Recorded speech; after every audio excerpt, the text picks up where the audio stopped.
As the court pleases, my lord. Mr. Madlala, before the adjournment, you mentioned that the police officer who put you up in the witness protection program made a lot of promises to you. Angubastati kefu okushilo lokho ukuthi iphoyisa elakufaka kwi witness protection program wenza ithembiso nje eziningi wena. Yebo. That is correct. And you perhaps know what the purpose of those promises were? Inhloso yalezo ithembiso mhlawumbe yakwazi ukuthi kungaba yini? Angizazi, mfundisi angizazi. I don't know. I wouldn't know the intentions. Mhlambe khona into ayifuna ukuyiphusha yena ngazi but indlela nje angisengimthatha ngayo mina from now on hayi. Ngangimthatha nje uma kwashintsha lokho emva kwento eziningi azenzile nabezisho ziningi into ayishile ezingekho right. Now, perhaps there could have been an agenda that she was pursuing or pushing, as the witness indicated. From now going forward, my perceptions about her are now different. I took her as a mother. There's quite a number of things that she did and that she had said, which may have now changed my perception about her. Yes, but what made you change your perception of her? Yini into eyenza ukuthi ushintshe umqondo ngaye? Indlela ebengimchazela ngayo izinto yena ubezithatha ngenthi uyangizwela kanti ufuna okunye kuloko engikushoyo akangithembe into enengisho mina ngitshela ukuthi konke engimtshela kona ngimthatha njengoma kanti yena akangithembi kulezo zinto bengingazi uza ngendlela yakhe yena. Now, of the things that I would divulge to her, I would speak with confidence or confiding with her and perceiving her as a mother to me, whereas on the other hand, she was having her own agenda of the things that I would have told her. Indirectly, she would be eliciting information beyond what I would be telling her.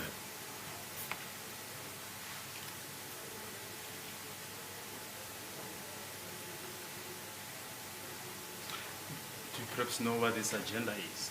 Uyakwazi ukuthi le agenda yakhe bekuyini? First of all, nokungisa nje kule protection program ngambona ukuthi nje angekho like ngekho interested kuyona uya insist ukuthi ngiyekuyona. Should khona into abayiphusha yena nokungisa ethuneni la kaSenzo. Khona into abayiphusha yena ngifile emsebenzini angilande khona ngiyethuneni. No, firstly, the fact that she would insist that I should be a part of the witness protection program, that made me realize that there is indeed an agenda that she's pursuing, and as well as her taking me to Senzo's grave, that as well made me realize there is some agenda that she's actually pursuing. And when did she take you to the deceased grave? Wakuthatha nini wakusakhona elokhunjaneni ethuneni kaSenzo? I think 2019 because wangifike bafika emsebenzini. I think it was during the year 2019, because they came at my place of work. If you say they, who are you referring to? Mauti bona ke bafika. Wayengafike efike amsana nale team bayisebenzisana nalo. Thina mhlawumbe bayi3 or bayi2. Wayengafike kodwa yethu. She wouldn't arrive alone. She would be in the company of the team that she would be working with. It could have been 2 or 3 people that she would be in the company of. Yes, just explain the circumstances under which you were taken to the deceased grave. Manje akustrexele nje isimo la uke wathathwa ngaphansi kwaso ukuthi uyiswe khona lapha yana ke ethuneni likamufi. Angisho yena nje angisho bengixoxa naye ngikhululekile freely. As I have already indicated that I would freely divulge to her. Ngamtshela ukuthi angikhonanga nanokuthi ngiyovalelisa kahle kuSenzo because angifikanga ethuneni lakhe kanje.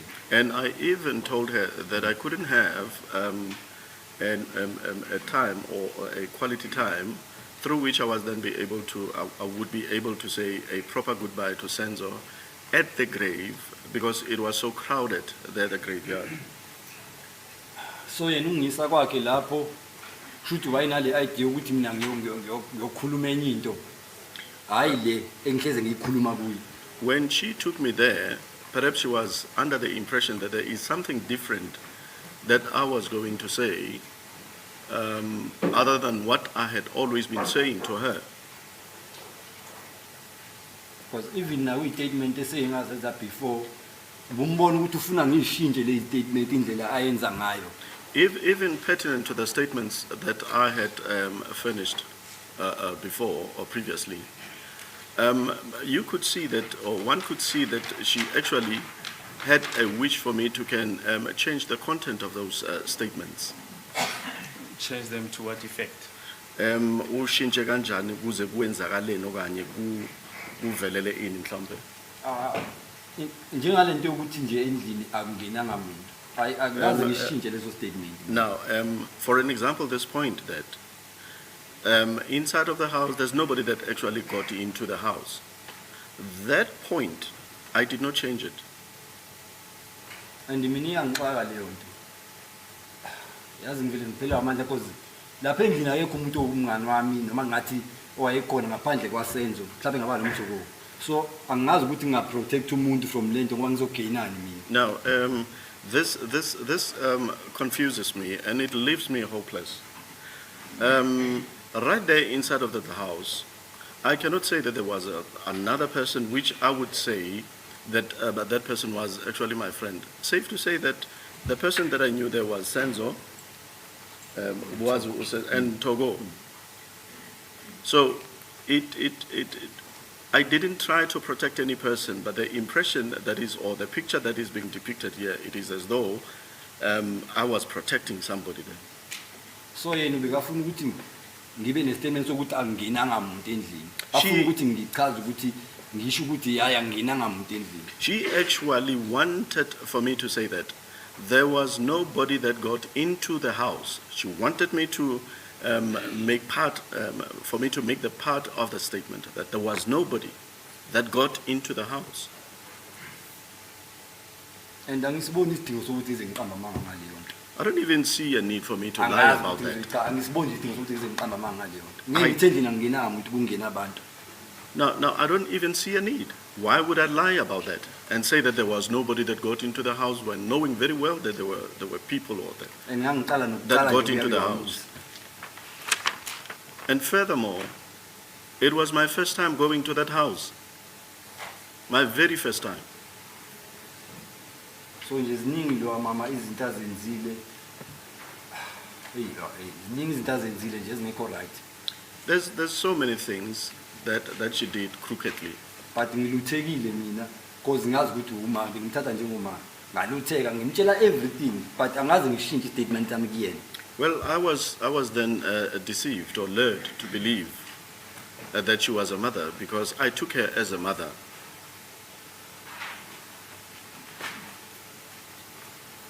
The important part is, he says he never changed anything. Angikaze ngishintshe statement ever since aqala istatement zami angikaze ngishintshe ngithi angingenanga umuntu angikaze futhi asoze ngize ngife soze. I've never changed my statement. I've never changed my statement. The initial statements that I had furnished it had always been like that. Angisiboni isidingo sokuqamba amanga ecourt. And until such time that I pass on, I will never change my statement. I don't see a need of me lying before this honorable court. And ngifuna ukucacisa ecourt lo ukuthi istatement sami sokuthi kwangena abantu endlini bangena abantu endlini soze ngishintshe. I want to emphasize that very point of my statement that says there's people that got into the house. It is indeed so. I will never change that statement. Indeed, the people got into the house. That's my emphasis.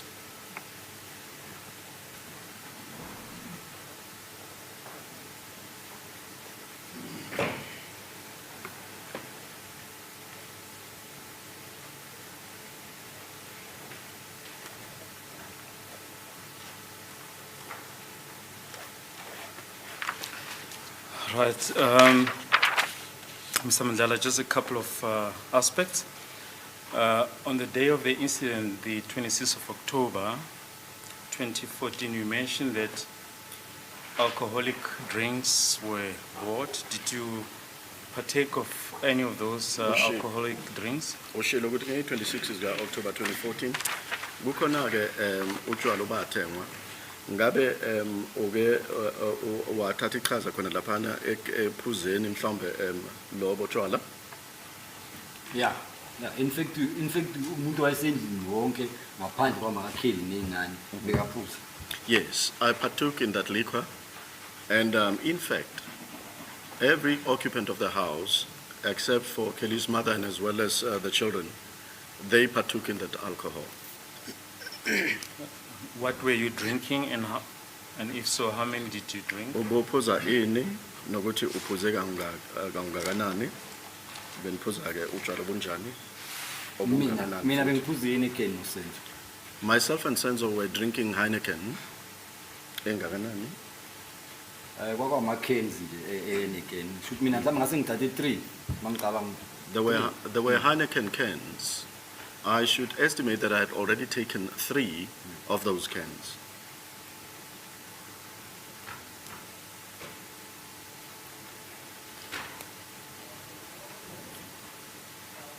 And what was the state of your sobriety on the day? Wena-ke mhlawumbe ubudakiwe bungadakiwe. Ya bengingadakiwe ukuthi ngidakiwe.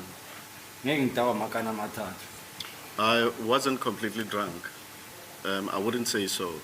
I wouldn't be completely drunk or made completely drunk or intoxicated of the 3 cans of liquor.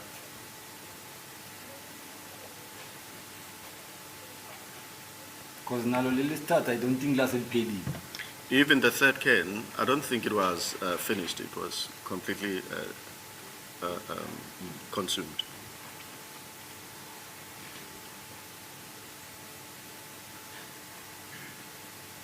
Are you an occasional drinker or a regular drinker? Wena-ke ungumuntu ophuza ngey'nkathi or uvamisile nje ukuthi uphuze ngenjwayelo? Ngiphuza mangithanda. Makuthanda mina. But ngiyaphuza nje utshwala ukuthi ngiphuza, but ngiphuza mangithanda. Whenever I feel like consuming liquor, I do. I wouldn't say that I drink regularly, but whenever I want to drink, I do. And how was visibility on the night in question, the evening in question?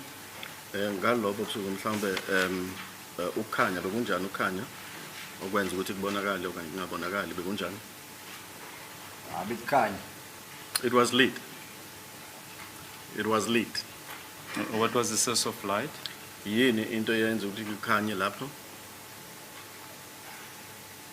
Noma nginayisho ukuthi yini ngikabona TV ayidlala but bekukhanya nje endlini. Kwakubonakala because kwase kulate. I cannot point anything in particular as such because even the TV was playing. It was late in the house because it was late already.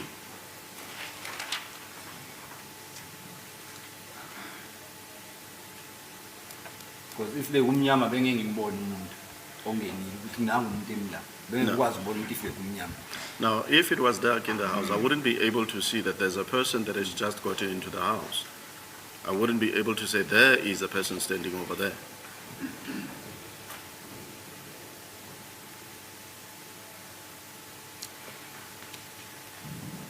You described the shot that you heard whilst you were there in the kitchen. Did you hear any other shots? Oke wasitathela-ke ngokuchuma kwesibhamu ngenkathi nisekishini khona-ke okunye ukuchuma okanye ukuchuma okunye kwesibhamu oke wakuzwa. As for le into yamashoti angazi mangaka amashoti but ngaye ngezwe yi1 angazi mangaka but ngayi le 1 yona yaqhuma ka yi1 yangivala amadlebe sithi ngize ngibalekele ekamereni. Now, So angeke ngisho ukuthi mangaki. I cannot say how many of the gunshot sounds took place there. The very first one that deafened my ear is the one, or my ears, sorry. The very first one that deafened my ears, that's the one that I actually heard. Thereafter, I cannot say as to how many gunshots went off, because I then ran into the bedroom.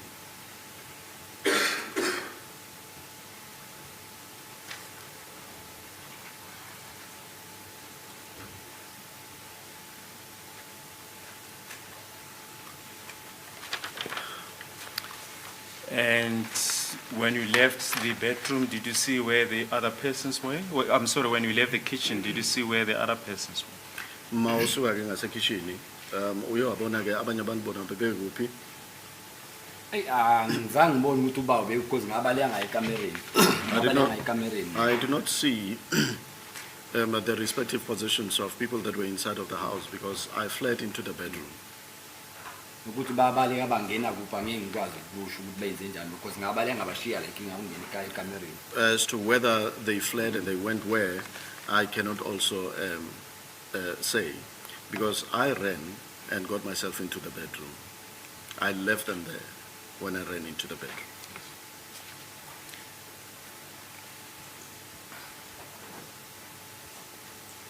Now, you say you pointed out accused number 2 as the second suspect who was in the house. You described his clothing, that he had a hoodie. Are you able to describe his features? Uye wakhomba ke ummangalelo wesibili ukuthi omnye wabantu abangenile okanye abangeneleli abangena khona lapha endlini nokuthi ke ube egqoke ihoodie. Kwazile ke ukuphana ke ngencazelo ukuthi ubebuka kanjani? Usho muphi lo wesibili or Ukhombe accused number 2. number 2. Noma ngeke ngamchaza kakhulu but umuntu oke wambona awukazi udideko yena. Even though I may not have had a very close reaction with him, but a person that you once saw like that, it's not easy for you to forget them. Yes. But is there anything perhaps outstanding, anything that you notice about him? Ngabe khona into egqamile nje eyikhethile ngaye oke wayibona? Engakusho ijacket ehood ngoba wayengena egqoka ijacket ehood. What I could say that it was a hoodie jacket because when he entered the house, he was having a hoodie on his head. Yes. Emude And he was tall compared to lo kuqala wayenza amadoda. in comparison with the one that had the dreadlocks. Yes. What else? No kunye? Enye into engayinothisa intshebe yakhe la wayenento ngathi ngazi bebiza ngani la and ekhathe u4 corner enentshebe nafu la wayikalela ngayitrinyiwe futhi. He had all around the mouth and the chin kind of a beard, and as well as just underneath the lower lip. At that bend of the lower lip, there was a bit of some hair as well there. Yes, you said something about trimming. Yes, I trim Yeah. It was trimmed around about the mouth and the chin.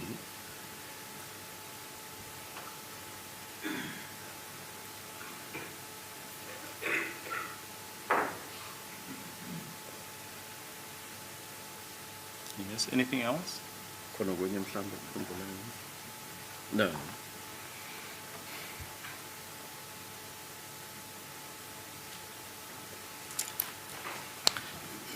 Now, for how long were you and Longwe outside to smoke? Nime isikhathi esingakanani ngaphandle? I'm sorry, you and Togo. For how long were you and Togo outside to smoke? Siyaxolisa wena nomthoko nibe ngaphandle isikhathi esingakanani lokho nibhema lapho? Akubanga isikhathi esikhulu kakhulu.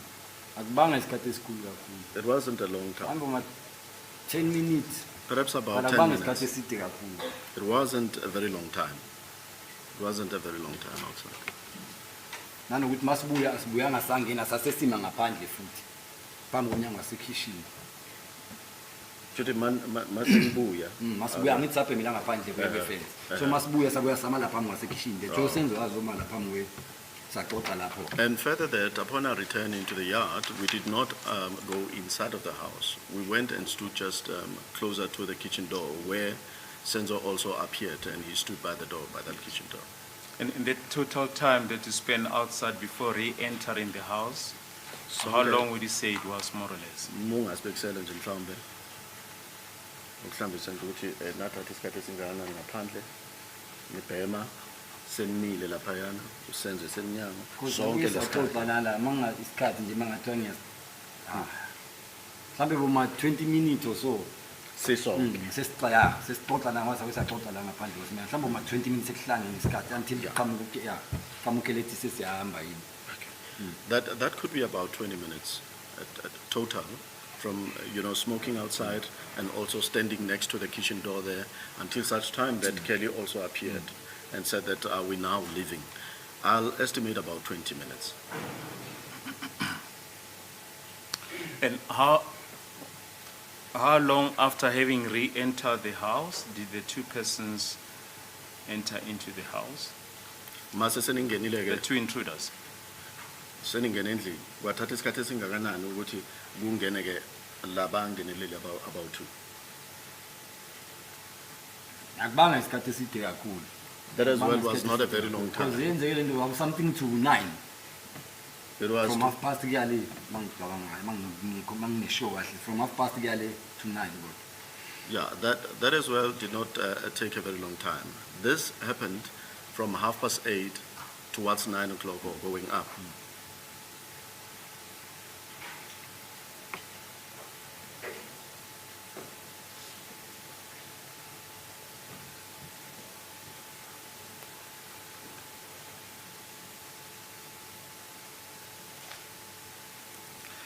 Did you see how Longo arrived there?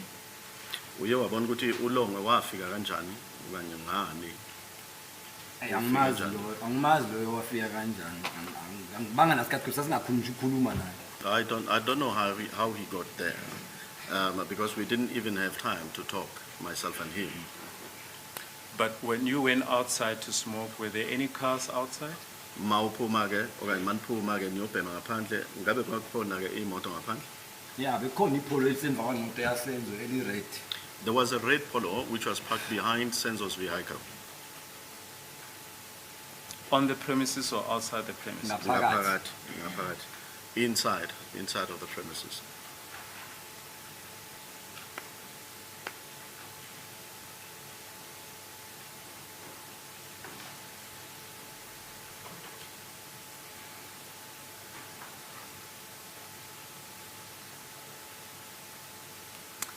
And when you took the deceased to hospital after loading him into his vehicle, what happened to that red Polo? Uma nithatha ke lo mufi nimfaka emotweni we BMW nimisa esibhedlela. Kwenzakaleni ke ngale Polo le ebomvu? Angazi kwenzakalani ngalo. Angikhumbuli ngiphinde ngilibona nje angikhumbuli. Ngingasho angikhumbuli ngiphinde ngilibona. I don't know what became of it. I do not remember seeing it again.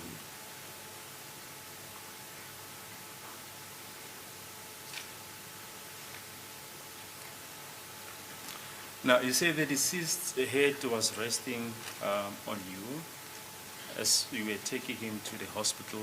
Are you able to say what his state was when you arrived at the hospital? Uthi ke umufi ikhanda lakhe beli lele phezu kwakho. Ungakwazi ukusho ukuthi ke isimo sakhe sempilo ngaleso sikhathi sinimthatha nimsa esibhedlela ukuthi besinjani. Ubenjani? Kulokho angeke ngachaza kakhulu lokho ukuthi ube kanjani. Because wonke umuntu bekhuluma naye la emotweni. Because sanikwa nethawulo ukuthi simvale ngakho bona kunethawulo ngathi li light blue nyana. Esanikwa lona li face cloth nje. No. Ukuthi simvale ngalo la. That I wouldn't be able to say exactly what was happening with the deceased or the state of health of the deceased at the time. Because I remember everybody was talking to him, trying to encourage him to stay awake. I remember further that there was a towel, light blue in color, that was then taken out to say that we should use it and place it on his wound.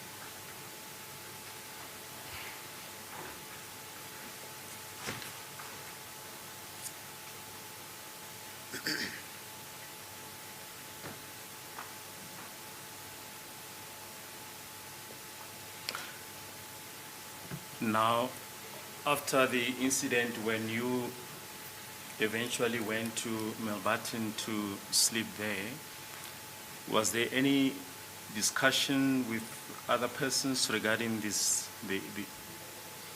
case, the incident itself?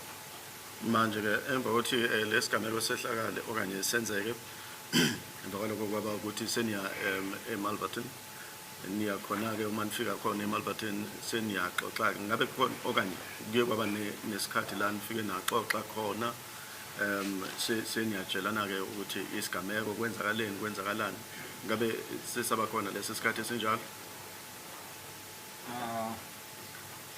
Ya ngicabanga sike saba khona because wafika uyena ubaba lo mfana lo uye wafika waxoxa ke la Ubaba lo mfana kaLulongo. Okay.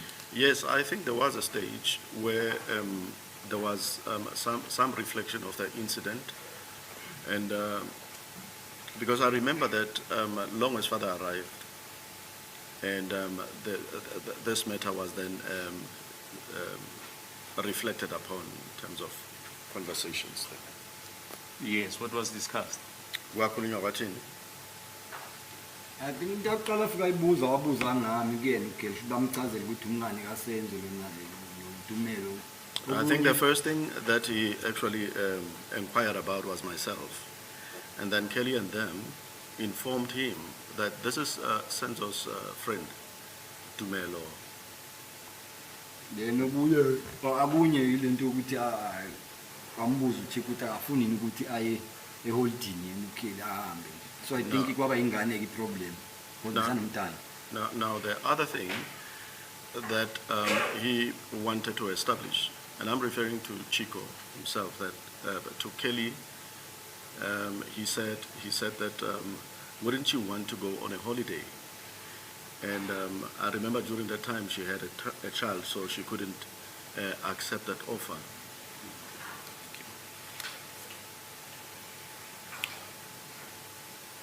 Now, mention in these proceedings have been made of a person by the name of Tumelo Madlala. Do you know that person?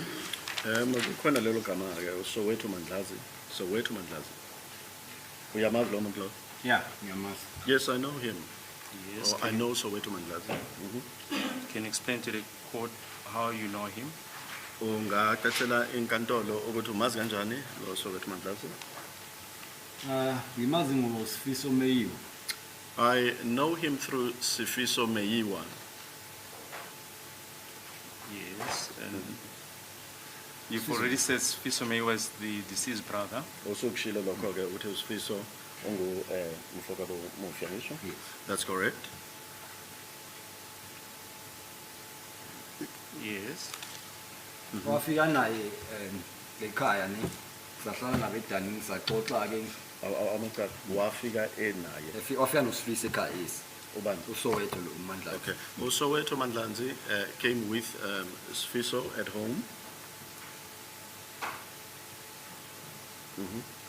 So wangitshela ukuthi uzobe wangichazela ukuthi lo mfowethu uzobenza incwadi ngoSenzo.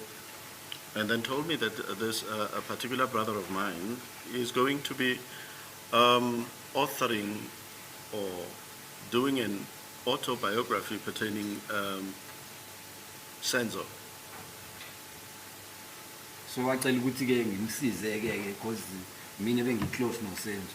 So ngisho yonke into nje ekukhuleni kwethu because uzowenza incwadi. So ngamtshela ngale nto yokukhula kwethu into ebesizenza nami nazo. And then he inquired about how we grew up, the growing up of Senzo, and I told him how we grew up together, myself and Senzo.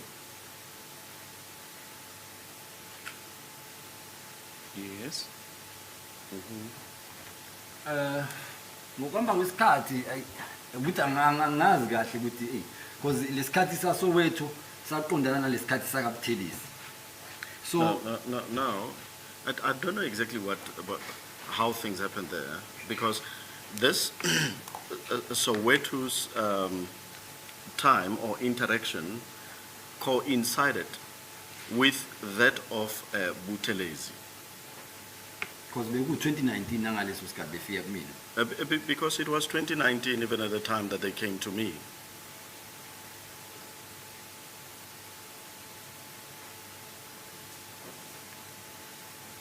Yes. So ngabona sekubhalwe ezinye izinto emaphepheni manje engingazikhulumanga nalo Soweto. Now, I then observed some things that were written on the papers, things which I did not even divulge to Soweto.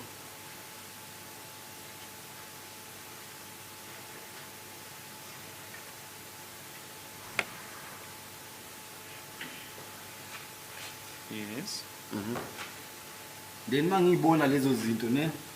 So sa decide ukuthi ngeke because nomthoko I think wayekhona kuleyo nto kokwakhiwa kwale ncwadi le since naye umngani wethu. So masibona lezo zinto lezi eshiwe lo Soweto lo wakhona. Sa end up sisibona lezi zinto ayibhala la kusizinto besizisho kuyo. Kwamele ukuthi sambe somvulela icase.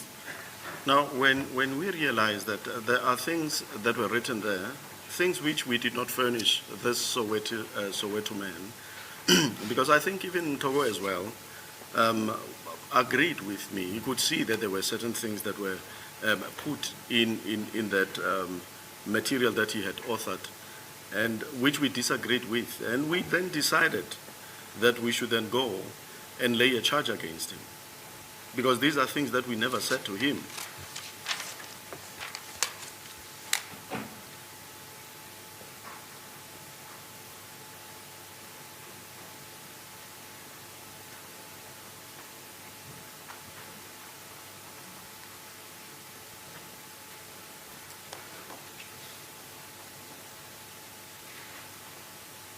The mention in these proceedings has also been made of a documentary that was flighted on Netflix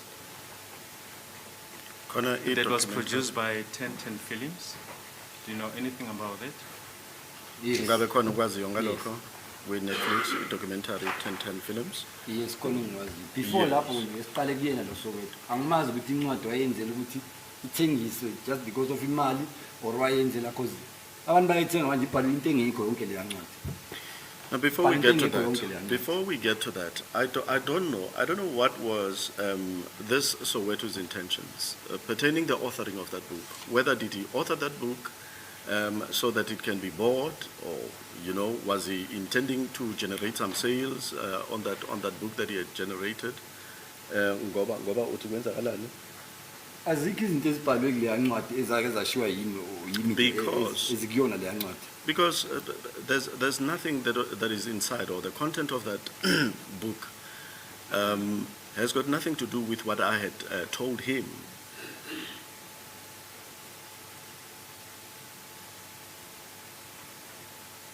Yes. Because ngafika ekhaya ngamtshela ngokukhulwa kwami noSenzo up until ngizofika kule incident eyenzeka khona lapha eForce. Because when he arrived at home, I narrated to him about how myself and Senzo grew up together, up until such time that we got to the stage of that incident that transpired in Foslores.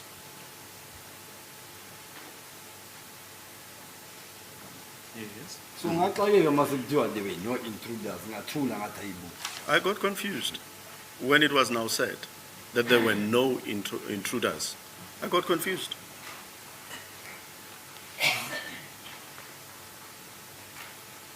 Which means umuntu onale ncwadi kusho unencwadi engekho because yonke into ayibhale lapha ayikho. That means that the person that is in possession of that book is actually in possession of an item that is worthless. It's as good as not having a book in their possession, because whatever it is that is written inside of that book, it's not true, or it's not there. It's worthless.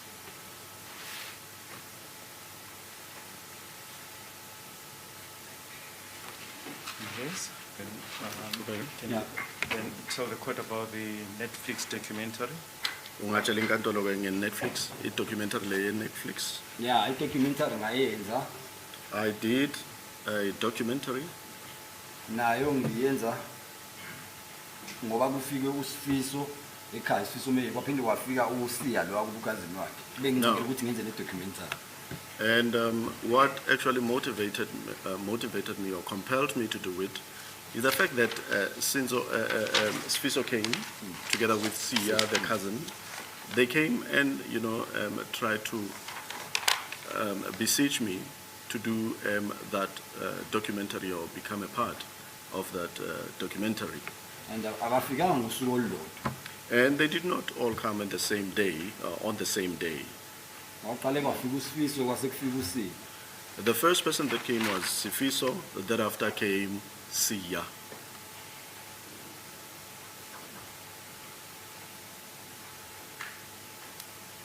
Yes. ngase because babefuna nezithombe futhi ithombe nganginazi kwi-camera yami khona i-camera bengihlezi ngihamba naso so babefuna nezithombe-ke zami nosenzo ezikule camera le. Now they also were looking for the photographs that were in my camera. There's a camera that I would usually be traveling around with, which depicted myself and Senzo on the pictures. They also wanted those photographs that were there.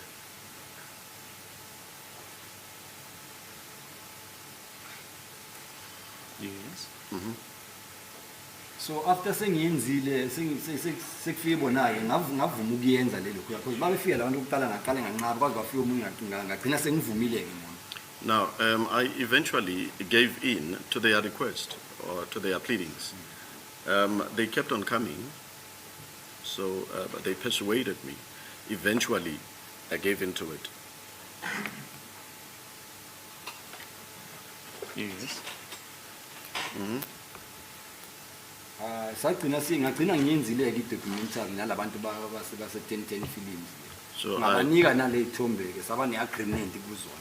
now, I then eventually became part of that documentary, and there was an agreement that was drawn that has to do also with the photographs, which they requested of me that I should, finish them with.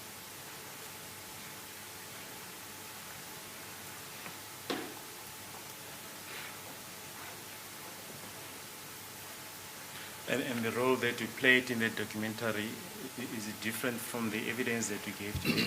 Iqhaza walidlala lapha mhlambe ke iqhaza elihlukene nobufakazi obulethela enkantolo. Hayi akukho kuhlukile because bangenzisa the very same thing engayenza mhla ngiya kusenzo. No, there isn't any difference there because they led me to do what I did on the day when I went to Senzo.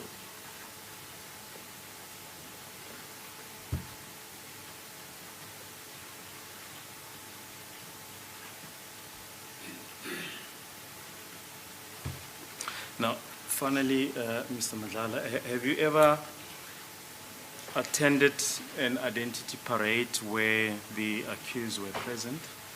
Ngabe ikhona ikhomba parade oke waya kuyo lapho abamangalelwa ababekhona kuyo? Hayi. No, there isn't.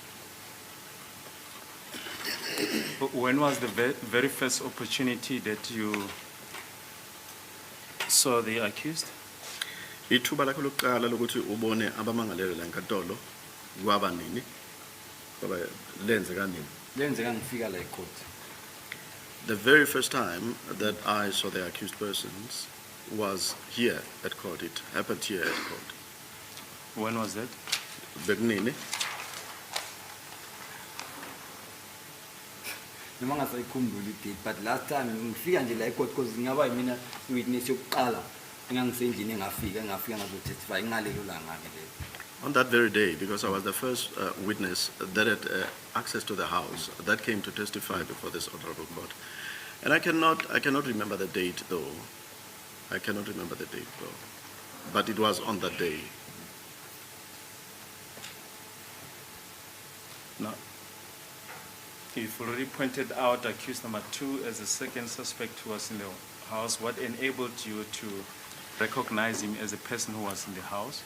Usuke wamkhomba ke lo mangalelo wesibini njengomnye wabantu bebekhona laphana endlini abangeneleli. Ngasho ke khona kanjani ukuthi ungamkhomba ukuthi uyena? Njengoba ngithi makunalelo khuze khona endlini. Usenzo khathi impress embambe izandla embambe nesandla zoku2 zakhe lesandla sala.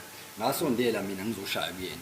Now, as I have already indicated earlier, that Senzo, with both of his hands, got hold of his upper arm and pinned him against the wall. And there's a demonstration that the upper arm was sort of pinned in a crucifixion manner, and that both of the arms or both of the hands of Senzo were on the upper arms. And then at that time, that's when I also went and threw my blows against him. Threw the blows against the intruder.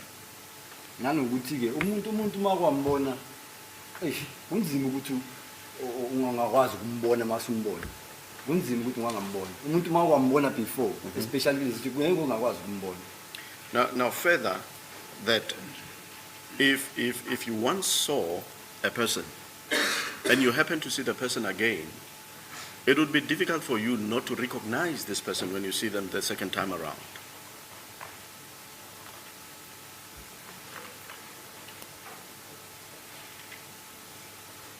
Is there anything specific perhaps that enabled you to recognize him? Ngabe khona into ethize mhlawumbe ekhethile enza ukuthi ukwazi ukumbona okanye ukukhumbula ukuthi uye lo? Angeke ngize ngichaze kakhulu kulokho but ngiyambona ukuthi uyena angithi ngayenza i-debate yokuqala azange ngibone muntu why ke manje ngizosukela yena if bengangayingani le debate ngidilo ngikhomba umuntu ongekho ngiyambona kahle yena ukumbona. Now I saw him clearly. I cannot give an ample explanation as to why am I saying that it was him. Isn't it so that I went to an ID parade and I could say that there isn't any person that I'm recognizing on the lineup of people that were at the ID parade? Why would I then point at the wrong person when knowing very well this is a wrong person? It is for that matter that when I saw him, when I got an opportunity to see him again, I was then able to say, it is him. And now uyakwazi. And even he himself knows that. It doesn't mean that he doesn't know. He knows it. Ukwazi kahle lo. He knows it very, very well.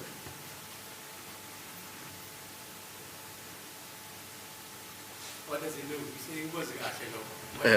Ukwazi yini njengoba ushilo ukwazi kahle lokho. Ngishiso ukuthi ngendlela esasiclose ngayo eduze kwakhe naye. The reason why I'm saying that is because the distance, the closeness or the range or the proximity that we had, myself and him, Ngeke ukuthi naye akangibonanga. It is not going to be true to say that he did not see me. He wouldn't say that he didn't see me, because I was able to see him as well.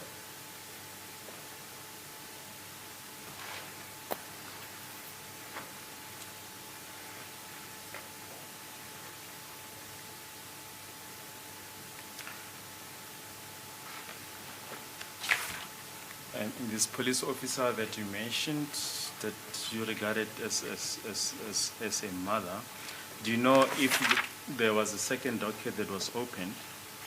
Yabona leli phoyisa othi wena umbuka ububona umama uyakwazi ukuthi mhlambe kwaba ke ne docket lesibili. Indaba lo muntu unesikhathi ukudlala lo mama. Ngiyalazi le docket elivuliwe, ngiyalazi ngangezwe ngayo. Well, you see, where this person is concerned, I would say that she's got time to play. She's got some time for games. I know about that document. That docket.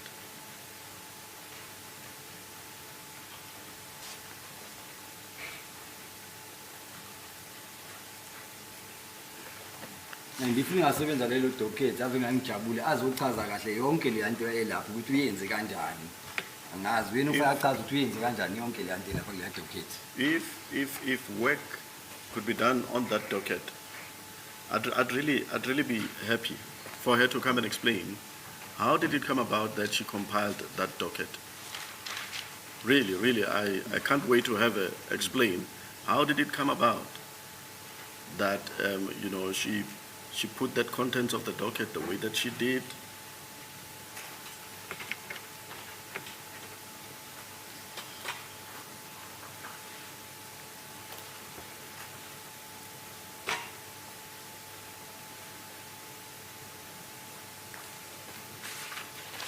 Thank you, my lord. That is all. What's the time?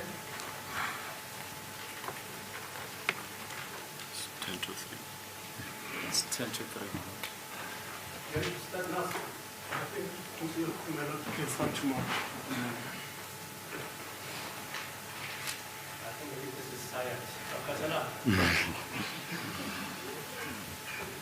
Hayi mayifuna ukuqhubeka ngeze kulungile. Angeze.